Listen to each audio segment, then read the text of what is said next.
వృషభ రాశి వారికి జన్మస్థ గురువు ప్రస్తుతం జన్మంలో గురువు ఉన్నాడు వృషభ రాశికి.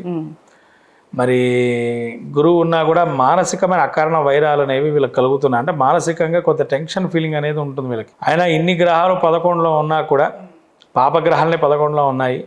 మరి అంత రిజల్ట్ ఇవ్వాలంటే భయంతో కూడుకున్న రిజల్ట్స్ ఉంటాయి. మంచి రిజల్ట్స్ ఏ ఉంటాయి కానీ భయం వేస్తుంటుంది ఆ రిజల్ట్ చూడంగానే.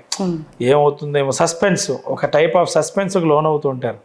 ఏమవుతుంది, పరీక్ష రాసిన విద్యార్థులు ఉంటారు, ఏ పర్సంటేజ్ వస్తుందో ఏమో, వాళ్ళు బాగా రాస్తారు అయినా కానీ భయం అనేది ఉంటుంది. అంటే ఒక రకమైన చిన్న భయాన్ని ఏర్పరచుకుంటారు మనసులో, కానీ అత్యధిక లాభాన్ని కూడా ఉంటుంది. అంటే ఆపర్చునిటీస్ కూడా 1-2 ఆపర్చునిటీస్ వస్తాయంటారా? ఆపర్చునిటీస్కి కానీ ఇవన్నీ కూడా మిగతా రిజల్ట్కి వస్తాయి. లాభస్థానం అనేది సహజంగా లాభస్థానం మంచిదని అంటాం. అయితే ఇక్కడ ఏంటంటే ఈ శుక్రుడు మనకు ఉచ్చలో ఉండి వక్రగమనంలో ఉండటము, అట్లనే బుధుడు కూడా వక్రగమనంలో ఉండటం. ఈ శుక్రుడికి ఇలా మెయిన్ రాష్ట్రాధిపతి శుక్రుడు ఏకాదశంలో ఉచ్చలో ఉన్నాడు. ఖచ్చితంగా వీళ్ళకి విందులు వినోదాలు పాల్గొనడం కావచ్చు, కొత్త వాళ్ళు పరిచయాలు కావచ్చు, వ్యాపార సంస్థల్లో పెట్టుబడులు పెట్టడానికి కావచ్చు, ఇవన్నీ కూడా ఒక మంచి రకమైన ధోరణి. తర్వాత పెళ్లిళ్ళకి సంబంధించిన వ్యవహారాలు కావచ్చు, ఒక ముందర కథలకి వెళ్ళే అవకాశం ఉంటుంది. వీళ్ళు ఏదైతే ఎంతో కాలం ఒక దాని గురించి వేచి చూస్తుంటారో దాని యొక్క పరిష్కార మార్గం ఎన్నుకోవటం కానీ దీని ద్వారా అనేది కూడా కలుగుతుంది. ఎందుకంటే శని కూడా మారుతున్నాడు కాబట్టి ఎంతో కాలం నుంచి వేచి చూసేటువంటి ఏదైతే వార్త గురించి దాని కూడా ఇప్పుడు రిజల్ట్ వచ్చే అవకాశం ఉండటం. అంటే స్థిరాస్తుల్లో కావచ్చు, కోర్టు వ్యవహారాల్లో కావచ్చు, తర్వాత తన కుటుంబంలో ఉండి కావచ్చు, లేకపోతే ఒక పరిష్కారం అనేది ఏర్పడుతుంది. ఇక్కడ వివాహానికి ప్రతిష్టంభన ఉండొచ్చు. అంటే ఆ అమ్మాయి అన్ని విధాలుగా నచ్చి ఉండొచ్చు, కానీ అక్కడ వాళ్ళు ఎవరో ఒకళ్ళు దాన్ని ఆపడం ప్రయత్నం చేయటం, అది కూడా ఒక పరిష్కార మార్గం దొరకటం జరగవచ్చు. ఇవన్నీ కూడా వృషభ రాశికి ఈ యొక్క స్థితి చాలా మంచిది. అలాగే అక్కడ నుంచి పంచమ స్థానాన్ని అన్ని గ్రహాలు చూడటం, అంటే పంచమ స్థానంలో చూడటం వల్ల ఎట్లాంటి రిజల్ట్ ఉంటుంది? ఇక్కడ శని మంచిదమ్మా, ఎందుకంటే పంచమ స్థానాన్ని శని చూస్తున్నాడు. ఇక్కడ ఈ ఆస్పెక్ట్ పంచమ స్థానం చూడటం వల్ల ఏంటంటే ముఖ్యంగా వీళ్ళకి పేరు ప్రఖ్యాతలు మంచిగా లాభసాటిగా ఉంటాయి. ఇక్కడ మీడియా రంగంలో పనిచేసే వాళ్ళు ఎవరైతే వృషభ రాశి వారు ఉంటారో వాళ్ళు కొద్దిగా మైనస్. కారణం ఏంటంటే నీచస్థితి బుధుడు. ఫేమ్ ఉన్న వాళ్ళు కూడా ఒక్కసారి దిగజారిపోయే తత్వంగా ఉంటారు. కాబట్టి ఫేమ్ని మార్చుకునే పరిస్థితి. అందుకని ఎక్కువగా మాట్లాడకపోవటం మంచిది వృషభ రాశి మీడియా రంగంలో ఉన్నవాళ్ళు.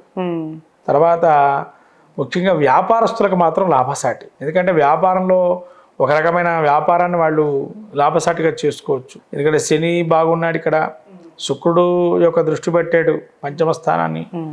అట్లానే వీళ్ళకి రవి కూడా పంచమ స్థానాన్ని చూస్తున్నాడు. అంటే వీళ్ళు పెట్టుబడిన ఆలోచన జ్ఞానం కానీ బాగుండడం. తర్వాత రాహు కూడా ఇక్కడ పంచమాన్ని చూస్తున్నాడు. అంటే విదేశాల్లో కానీ అన్నిట్లో ఈ యొక్క వృషభ రాశి ఏదైతే పంచమ స్థానంగా చూస్తున్నారో ఈ వృషభ రాశి చాలా మటుకు ఈ యొక్క స్థితి మంచిది. పంచమ దృష్టితో చూడటం వల్ల పంచమాన్ని చూస్తున్నారు కాబట్టి సప్తమ దృష్టితో. అయితే వృషభ రాశి వారు నీచ బుధుడికి ఏదైనా పరిహారం చేసుకోవాలంటారా? ఎట్లాంటి పరిహారం చేసుకోవాలి? ఏ దేవతను ఆరాధించాలి? ఎటువంటి దానాలు చేయాలంటారు? విష్ణు సహస్రనామం పారాయణం చేసుకోవటం మంచిది. విష్ణు దేవాలయాలకు వెళ్ళటం, అక్కడ అర్చనాది కార్యక్రమాలు చేసుకోవటం, తులసి మాల వేయటం బుధవారం తర్వాత పెసర్లను దానం చేయటం, ఇవి చేయటం వల్ల బుధుడు యొక్క అనుగ్రహం పరిపూర్ణంగా ఉంటుంది. ఈ యొక్క వృషభ రాశి వారికి ఈ షష్టగ్రహ కూటమిని బుధుడు యొక్క అనుగ్రహం పొందడానికి ఇవన్నీ కూడా పాటిస్తే కనుక వృషభ రాశి కూడా బాగుంటుంది. అంటే ఇక్కడ ఒక ప్రశ్న గురుగారు, మామూలుగా గోచారము వేరు, మన వ్యక్తిగత జాతకం వేరు. గోచారంలో ఎక్కడ ఏ గ్రహం యోగిస్తుంది స్థానం మాత్రమే ముఖ్యం. అది నీచపడ్డా లేక ఉచ్చ స్థితిలో ఉందా అనేది కాకుండా. అయితే 11వ స్థానం బుధుడికి ఏకాదశ స్థానం మంచి స్థానం, గోచార పరంగా మంచి రిజల్ట్ ఇవ్వాల్సిన స్థానం. అక్కడ కూడా నీచ వక్ర ఇవన్నీ కూడా కన్సిడర్ చేసుకోవాలంటారా? ముఖ్యంగా ఇక్కడ గోచారంలోకి వచ్చేటప్పటికమ్మా ఉచ్చ నీచ అనే దానికి వస్తే కనుక ఇతకు పూర్వము గోచారంలో స్థానాలకే ఉండేవి. జాతకంలో మాత్రం గోచారం ఉచ్చ నీచ స్థానాలకు సంబంధించి రిజల్ట్ మనకు మహర్షుల కాలం చెప్పబడింది. మరి ఇప్పుడు కాలం అన్వయించడం కారణం ఏంటి అంటే కారణం ఇది. మరి వాటికి రిజల్ట్ ఇప్పుడు మనకు ఫుల్ ప్లెజ్డ్గా జరుగుతుందా లేదా అని తెలుసుకోవాలి, ఫలితాంశం తెలుసుకోవాలి అంటే కొన్ని మనం అనుభవపూర్వకంగా తెలుస్తాయి. ఈ అనుభవపూర్వకంగా తెలిసినప్పుడు ఏం జరుగుతుందంటే ఉచ్చ నీచ స్థితులు చూడాల్సిన పరిస్థితి ఉంది. కొన్ని ఈవెంట్స్ జరగాలంటే మనకు ఒక సంఘటన జరుగుతుంది, అది మంచిదా చెడా ఈ సంఘటన ద్వారా మనం గ్రహించే పరిస్థితి ఏంటి అనేది మీకు ఒక ప్రశ్నగా ఉండొచ్చు. అది మంచిగా చెడ తెలుసుకోవాలంటే గ్రహస్థితిని మనం చూస్తాం, వేసుకుంటాం, పట్టిక వేసుకొని చూస్తాం. అట్లానే ఇక్కడ కూడా ఏంటంటే ఈ ఉచ్చ నీచలు ఏవైతే ఉన్నాయో ఆ పని మొదలు పెట్టేటప్పుడు, ఆ పని జరిగినప్పుడు అది మన మంచి కోసం జరిగిందా, చెడు జరిగేటట్టు ఉందా అనేది చూసేటప్పుడు మాత్రం ఇవి అవసరం.